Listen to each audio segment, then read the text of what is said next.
အခုကတော့7 degree မှာဖြစ်ပါတယ်ဘာစားမှလဲဆိုတော့ညီပါကြီးအော် star ကြီးရော9ပါသူကဒိုင်နိုဆောတွေထက်ကိုအရင်ဒိုင်နိုဆောတွေနဲ့အတူတူလေးကပေါ်နေတဲ့9ပေါ့နော်အဲ့တော့တန်းကြတယ်ဒိုင်နိုဆောကပဲမျိုးတုံးသွားတယ်ဒီ9ကတော့မျိုးမတုံးသေးဘူးပေါ့နော်ဒီဟာလေးကတော့မိုက်တယ်အပေါ်တက်တယ်ဒုတိယထပ်တယ်ဒါလည်းအဲ့လိုပဲဒီအခြား blogger တွေညှိုးနေဆိုင်လာတာပေါ့နော်လမ်းလေးကတော့ဒီလိုမျိုးလေးပါတာ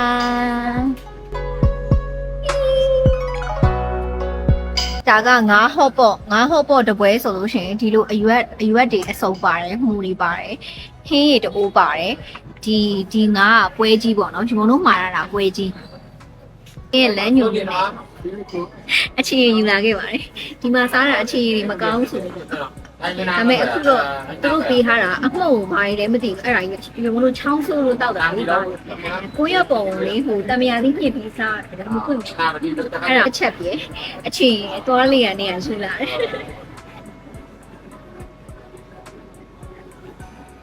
ဒီငါလေးမမပြီးမစားနေတော့ငါနဲ့လည်းမသိဘူးဒီမှာငါးမှာဒီလိုအယိုးနုလေးပါပါတယ်ငါဟောပေါ့စားမယ်ဆိုရှင်ဒီမှာလည်းစားလို့စားမယ်လည်းစားပြီးရတဲ့ရောက်လာတဲ့တောက်ချောင်းမှာစားပြေကကျမအခုရောက်နေတဲ့နေရာကတော့ကျမလည်းမသိပါဘူးကျမမသိကျမယောက်ျားရဲ့လက်တွေနဲ့တူဟိုးရှေ့ကြည့်လိုက်လည်းမြူဒီဘက်ကြည့်လိုက်တော့လည်းမြူဘာမှလည်းမမြင်အောင်ဘာကြည့်လို့ကြည့်ရမှလည်းမသိဘူးနေလို့တော့မိုက်တော့မိုက်နေနော်အတွေ့အကြုံသိပြီပေါ့နော်ဒါပေမဲ့အဲ့လိုစိုးစိတ်ဖြစ်နေရရင်နော်တကယ်တော့လောကန်ကိုကြမ်းခံနိုင်တာကျမယောက်ျားမဟုတ်ကျမပဲကျမယောက်ျားမှတောင်းကြီးနေ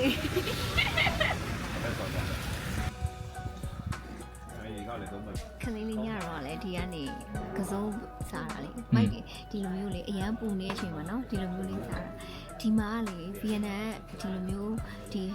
စာပါဘတ်ကအတွဲတွေကဒီလိုဆိုင်လေးတွေမှာပဲဒိတ်တာမနေ့ကဆိုလည်းအများကြီးကြိုက်တယ်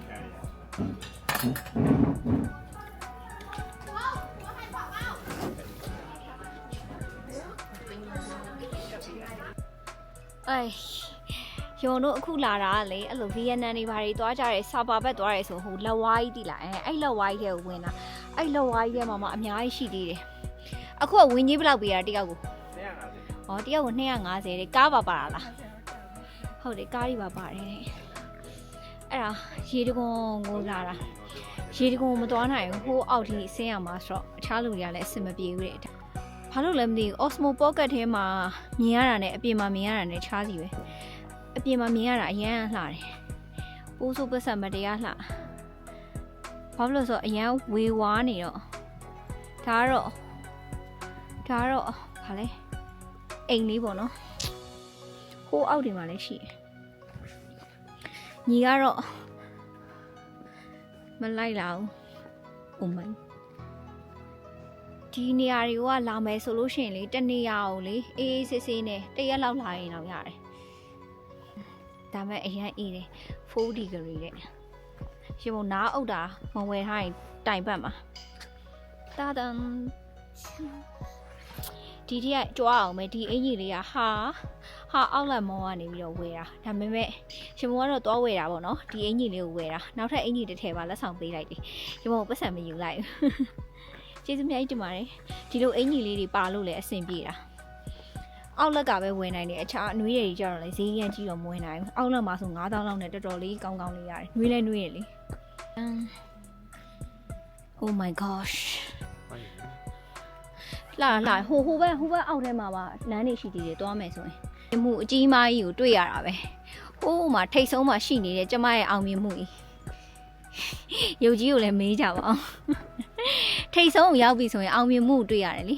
ဒီမှာကျမရဲ့အောင်မြင်မှုကြီးရုပ်ကြီးကိုလည်းမေးအောင်တက်တိမရှိတဲ့လူတွေကတော့ဟိုဘက်အချမ်းနေသွားပါတယ်တက်တိရှိတဲ့ကျမကတော့ဒီဘက်ကတရားကြီးနေရာဒီကအသေးကြောင်နေတယ်မိုက်ပါတယ်ညီကကြောက်တယ်မေးတာဆိုဥမာလေတိုင်းဆိုရင်အောင်ပါနော်ဟိုပါလေတိုင်းစီးကဟိုဖန်တနာတော့မေးကြောက်နေတာဆိုဘယ်လိုနေမလဲမသိ Oh my god Oh my god ဒီစိတ်နာနေ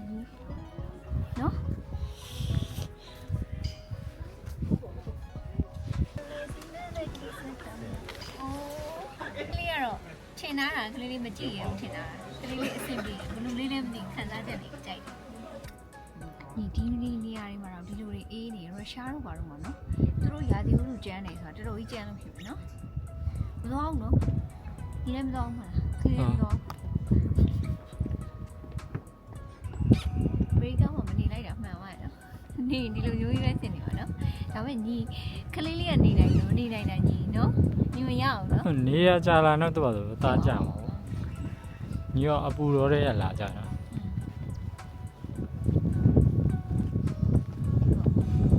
ညီကလေးလေးချင်တာအတက်ကလွယ်တယ်အစင်းရခတ်နေနော်အောက်ကိုကြည့်ကြအောင်အောက်ကိုကြည့်ကြရလားလမ်းဝါပဲဟုတ်ဒီမှာလေ Oh my god တစ်ဖက်လေးတော့လန့်သွားတယ်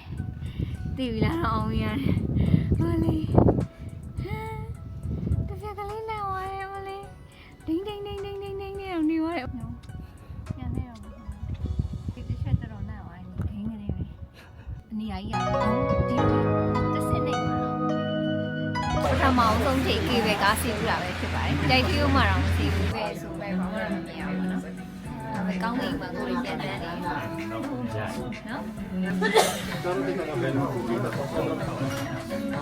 ပေါင်းလိုက်ကျွန်တော်တို့လာတဲ့ထဲမှာ ticket price ကြီးအကြီးဆုံးက fancy band เนาะအခုဆို800ကျော်ပေါ့เนาะဒါပေမဲ့1000လောက်တော့သွားကြပါတယ်เนาะ1000လောက်တော့ကြပါတယ်အဲ့တော့သူကီဘေကားစီးတဲ့အတွက်လည်းပါတယ်ယထာစီးတာတို့ကီဘေကားတို့ပေါ့เนาะယထာမစီးခြင်း short ခြင်းနေဆိုလို့ရှိရင်လှေကားပေါင်း600လောက်ကိုတက်ရမှာအဲ့တော့မလွယ်ဘူးရာသီဥတုအရင်ဆိုတော့မလွယ်ဘူးအတက်ကအဆင်ပြေနေနိုင်မဲ့လုံးဝအဆင်းကတော့အဆင်မပြေဘူးဒါတော့မှလှေကားပေါင်း100ကျော်လောက်တက်ရသည်အတက်တော့အဆင်ပြေအဆင်းကတော်တော်ခက်တယ်တကယ်ပြောတာလုံးဝ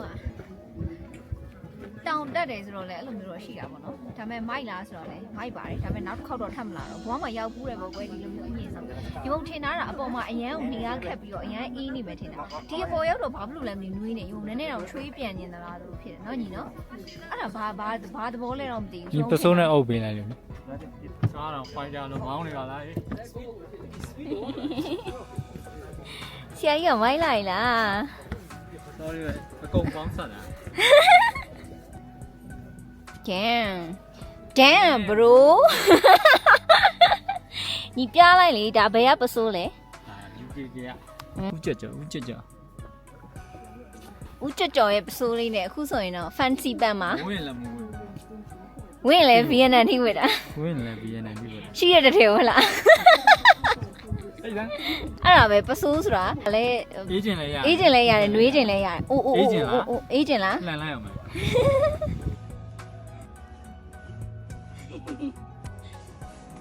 ဆိုလေးနဲ့ရမ်းမိုက်တဲ့ကိုကိုရဲ့စကြီးတဲ့လုံးသားလေးကိုမြင်အောင်ကြည့်ပါကဘာရီပြပြီးတန်တင်းတင်းမိုက်တာကွာဘလို့ရဲ့ VNN ခရီးတွေကိုဘလောက်ကုန်ကြလဲဆိုပြီးတော့မေးကြတယ်ပေါ့နော်အရင်ဆုံး ticket ကနေစပြောမှာပေါ့နော် ticket ကအသွားအပြန်ကိုဒီပုံတို့က3လကျော်လောက်ကြိုဝယ်တယ်ကွာကြိုဝယ်တဲ့ခါတော့တယောက်ကို8,900,000လောက်နေကြတယ်အတိအကျမမှတ်မိတော့ဘူးနော်အတိအကျမမှတ်မိတော့9သိန်းနီးပါပေါ့နော်အဲ့တော့ticket ကအဲ့လိုမျိုး3လလောက်ကြိုမှာမယ်ဆိုလို့ရှိရင်9သိန်းကနေ10သိန်းထားမှာရှိတယ်เนาะလို့ရှိရင် hotel ကကြတော့ဒီဘုံတို့က VNN လာမယ်ဆိုလို့ရှိရင်2ခုမဟုတ်3ခုလောက်ရွေးလို့ရမယ်ထင်တယ်ဒီဘုံအတိအကျမသိဘူးဒီဘုံတို့ကတော့ Hanoi ဘက်ကိုရွေးလိုက်တယ်တကယ်လို့မဟုတ်ဘူးဆိုလို့ရှိရင်မြို့တော်ဘက်သွားချင်တယ်ဆိုဟိုချီမင်းဘက်သွားပေါ့နော် Hanoi ဘက်ကိုရွေးရဆိုလို့ရှိရင်အခု Hanoi နဲ့ Sapa ဘက်ကိုရောက်မယ်ပေါ့နော်တေးကြတယ်ကွာ Hanoi ကိုသွားပြီး Sapa ကိုလာမှာပေါ့နော်Hanoi မှာတော့ဒီဘုံတို့က hotel ကိုနည်းနည်းလေးကောင်းတာလေးသုံးလိုက်တယ် Hanoi မှာ2သိန်းတည2သိန်းပေါ့နော်အဲ့ဒီ hotel booking ကိုလည်းကိုယ်တိုင်လုပ်ရှင်လဲရတယ်ရှင်မုံတို့ကတော့ကိုယ်တိုင်လုပ်ဖို့မအားတဲ့အတွက်ဒီ Bion8 ကိုပဲရှင်မုံတို့ကိုလိုချင်တဲ့အရာကိုပြောလိုက်တယ်ပေါ့နော်ဘယ်နားလေးမှာနေချင်တယ်အိုးတောင်းဘက်မှာနေချင်တယ်တို့ဘာတို့ပေါ့နော်အဲ့လိုမျိုးပြောပြီးတော့သူတို့ကိုရှာခိုင်းလိုက်တဲ့အခါမှာသူတို့ရှာပေးလိုက်တဲ့ hotel ပေါ့နော်2သိန်းတည2သိန်းဒေါ်လာ50ပေါ့နော်အဲ့ဒါပြီးတော့ Sapa ရောက်လာတော့ Sapa မှာကျတော့ကွာအဓိကဘယ်လိုလဲဆိုတော့ရိုးရိုးလေးလွယ်လွယ်လေးပြောရင်ရှင်မုံတို့ကွာပြင်းဦးလင်တို့ကလောတို့သွားတယ်လို့မျိုးပေါ့အဲ့လိုတောင်တန်းတွေကြည့်မယ်ဘာညာဆိုတော့ရှင်မုံတို့ကအဲ့ဒါနဲ့ဘန်ဂလိုတိုက်ကိုရွေးချင်တယ်ဆိုပြီးတော့ရွေးလိုက် တယ်ပေါ့နော်စပါဂျိတ်ဟီဟိုတယ်ပေါ့နော်အဲ့ဒါလည်းယုံတို့ကကိုလိုချင်တာကဘန်ဂလိုတိုက်လေးလိုချင်တယ်အဲ့တော့ကိုကတနေ့ကိုဒေါ်လာ100လောက်သုံးမယ်ဆိုပြီးတော့သူတို့ရှာခိုင်းလိုက်ကြပါတော့ရှာခိုင်းလိုက်တော့သူတို့ရွေးပေးတဲ့တွေက3လေးခုတွေကကိုအကြိုက်ဆုံးတစ်ခုကိုရဲ့ budget နဲ့လည်းကိုက်ညီနေတာပေါ့နော်တနေ့ကိုဒေါ်လာ100နဲ့ယုံတို့အဲ့ဒါလေးရွေးလိုက်တယ်3ညအိတ်တယ်ပေါ့နော်ဒါဟိုတယ်ကဒါကကိုသုံးတဲ့ပုံမှာမူတည်ရတကယ်လို့ဒီတချို့လိုမျိုးမူတယ်လေးဟာမျိုးလေးလည်းရှိတယ်ကွာဒါပေမဲ့ရတယ်ကွာကိုကဘယ်လိုမျိုးနေတင်တာလဲပုံမှာမူတည်ပြီးတော့ပေါ့နော်ဒီပုံတို့ကတော့ဟိုတယ်ထဲမှာလည်း1000တက်တာနေမယ်နော်အဲ့လိုမျိုးပုံစံလေး facility ပြည့်ဝတဲ့ဟာမျိုးအဲ့လိုမျိုးကိုရွေးပြီးတော့ဒီပုံတို့ကတော့ရွေးတာကို budget ပုံမှာကိုက်ပြီးတော့ရွေးလို့ရတယ်ကွာဒီမှာဒေါ်လာ100တနေ့ကိုဒေါ်လာ100ဆိုတာဒါပြောရမယ်တော်တော်တန်နေဘန်ကောက်တို့ဘာလို့သွားမယ်ဆိုဒေါ်လာ200လောက်ပေးရတဲ့အခန်းကိုဒီမှာဒေါ်လာ100ပေါ့ကွယ်အဲ့တော့အဲ့ဒါမျိုးတွေကလှုပ်ချင်တယ်ဆိုလို့ရှိရင်တော့ဒီ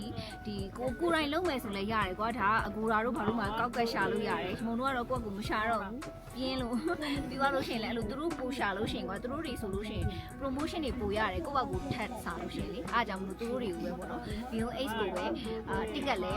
hotel booking ရောဒီ air ticket ကိုလုပ်ခိုင်းတာပေါ့နော်လာလေတင်လားလို့မေးတော့ရုံးအနေနဲ့ဆိုရင်တော့လာလေတင်တယ်လို့ခံစားရတယ်ကိုခီးတစ်ခုသွားမယ်ဆိုရင်ပေါ့နော်အဲ့လိုဘာဖြစ်လို့လဲမသိဘူးဘန်ကောက်သွားလို့ရှိရင်ကွာတထေးလို့မသုံးပါဘူးဒီမှာတော့တထေးလို့ယူရဲသုံးရတယ်ကွာကောင်းကောင်းစားတယ်သိရမလားကောင်းကောင်းနေတယ်တခုပဲရုံတို့မှာအခုဆိုဈေးကြီးတာဘာလဲဆိုလေရင်လက်မှတ်ခနဲ့ hotel booking ပဲဈေးကြီးတာကွာဒါကကိုဈေးကြီးတာကိုသုံးလိုက်လို့ပေါ့နော်လေရင်ကတော့ဈေးကြီးတာတော့မဟုတ်လေရင်ကတော့ဒီ range ထဲမှာပဲ hotel ကိုကချုပ်လို့ရသေးတယ်အစားအသောက်တို့ဘာညာလဲတန်တယ်ဥပမာပေါ့နေလေစာတစ်နက်စားမယ်ဆိုကျင်းတည်တယ်ဒီပတ်စံ1000ခွဲလောက်ဆိုရင် coffee တစ်ခွက်နဲ့နေလေစာရတယ်အဲ့လိုမျိုးပေါ့နော်ကိုကအခြားအစမ်းစားကျင်တယ်ဆိုလဲတစ်မျိုးပေါ့နော်အဲ့လိုနောက်ဆုံးက hotel က buffet လိုမျိုးစားကျင်တယ်ဆိုရင်တော့မှတယောက်ကို9000ကနေ9000လောက်နဲ့ကောင်းကောင်းစားလို့ရတယ်အဲ့တော့ရန်ကုန်မှာ buffet စားရင်တော့အဲ့လိုမရဘူးလေနော်အဲ့တော့တစ်ထီးလိုဗီယက်နမ်မှာတော့သုံးလို့ရပါတယ်စဉ်းစားတာပေါ့နော်ဗီယက်နမ်နောက်တစ်ခေါက်လာမယ်ဆိုရင်တော့ကိုဒီကိုရောက်ဘူးလားဆိုတော့မလာတော့ဘူးဒါပေမဲ့ဟိုချီမင်းဘက်ကိုတော့သွားကြတယ်အဲ့လို shopping တို့ဘာလို့သွားမယ်ဆိုရင်တော့ဟိုချီမင်းသွားလို့ရတယ်ဒီမှာတော့ဘာ shopping မဖြစ်ဘူးဘာမှမရှိဘူးခံစားဒါပေမဲ့အဲ့လိုတဘာဝကိုကြိုက်တယ်ဆိုရင်တော့ mic